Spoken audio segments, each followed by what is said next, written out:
দেখা মাত্রই গুলি চালানোর নির্দেশ দেওয়া হয়েছে, অর্থাৎ কারফিউ জারি রয়েছে। সেনা হেলিকপ্টার তারা আকাশে টহল দিচ্ছে। এই জায়গায় দাঁড়িয়ে ধরপাকড় চলছে। ইতিমধ্যেই কিন্তু নাহিদ ইসলাম বাংলাদেশের অত্যন্ত যারা আন্দোলন সংগঠিত করছে তাদের মধ্যে কিন্তু অত্যন্ত গুরুত্বপূর্ণ একজন নেতা, তাকে ঢাকা থেকে গ্রেপ্তার করা হয়েছে। নূর হক, সেও একজন গুরুত্বপূর্ণ নেতা, তাকেও ঢাকার বাড়ি থেকে গ্রেপ্তার করা হয়েছে। তার পরিবারের দাবি যে বাংলাদেশ পুলিশ এবং র্যাব তারা দরজা ভেঙে ঢোকে এবং তাকে তুলে নিয়ে যায়।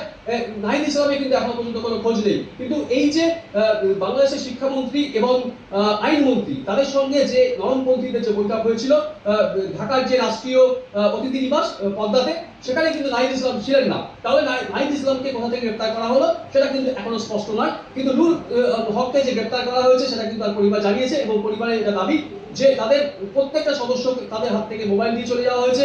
সুতরাং ধরপাকড় একদিকে চলছে, একদিকে সেনা টহল দিচ্ছে, তার সঙ্গে কারফিউ জারি রয়েছে এবং তার সঙ্গে একটা আলোচনার জায়গাও খুলতে চাইছে হাসিনা সরকার। কারণ এই মুহূর্তে বাংলাদেশের যা পরিস্থিতি তাতে কিন্তু আওয়ামী লীগ সরকার যথেষ্ট চাপে এবং তার সঙ্গে আগামীকাল সুপ্রিম কোর্টে শুনানি রয়েছে বাংলাদেশের সুপ্রিম কোর্টে, সেটাও কিন্তু তাৎপর্যপূর্ণ। সব মিলিয়ে আগামীকালের দিকে চোখ থাকবে, তার কারণ আগামীকাল বাংলাদেশ সুপ্রিম কোর্টে যে রায় হবে সেই রায়ের উপর ডিপেন্ড করছে এই বাংলাদেশের পরিস্থিতি শান্ত হওয়ার অনেকটাই। একদমই ধন্যবাদ জানাবো দিব্যেন্দু, তোমার অ্যাসাইনমেন্ট হেড দিব্যেন্দু ঘোষ ছিলেন আমাদের সঙ্গে।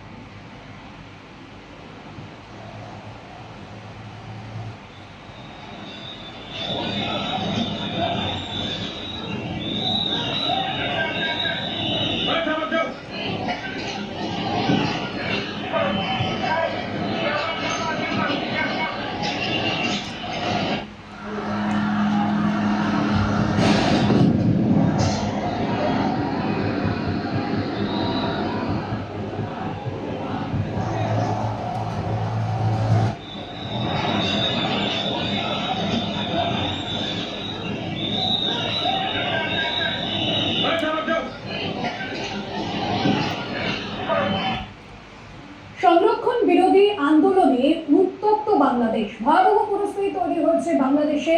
সংরক্ষণ বিরোধী আন্দোলনে জ্বলছে ওপার বাংলা। দেশ জুড়ে কারফিউ জারি করেছে শেখ হাসিনার সরকার।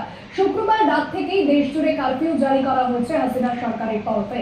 রাস্তায় দেখা মাত্রই গুলি করার আদেশ। পাশাপাশি আপনাদের জানাবো, রবিবার বাংলাদেশ সুপ্রিম কোর্টে সংরক্ষণ শুনানি এবং হাইকোর্টের যে রায়ের পরে এই ধরনের